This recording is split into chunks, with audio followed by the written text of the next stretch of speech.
యువ వికాసం స్కీమ్ను ప్రారంభించడం జరిగింది.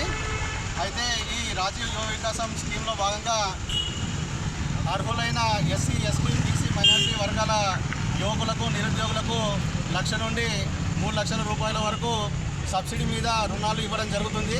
1 లక్ష రూపాయలకు 80% సబ్సిడీ, 2 లక్షల రూపాయలకు 70% సబ్సిడీ, అలాగే 3 లక్షలు ఆ పైన తీసుకున్న రుణాలకు 60% సబ్సిడీని ఇవ్వడం జరుగుతుంది.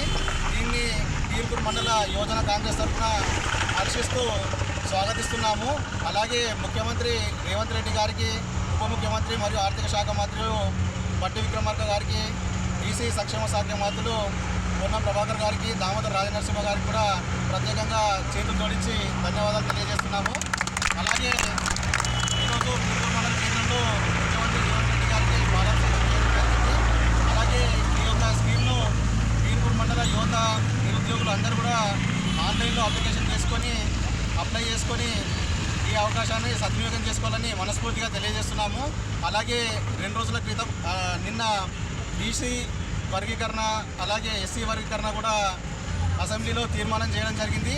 దీనికి మా బీర్పూర్ మండల యువజన కాంగ్రెస్ తరఫున, అలాగే ఒక బీసీ బిడ్డగా నేను హర్షిస్తున్నాను, స్వాగతిస్తున్నాను. రాష్ట్ర ప్రభుత్వం ఇలాంటి అనేక రకాల సంక్షేమ పథకాలు తీసుకొస్తూ తెలంగాణ రాష్ట్ర ప్రజల్లో కళ్ళల్లో ఆనందాలు చూడాలని తెలియజేస్తున్నాము.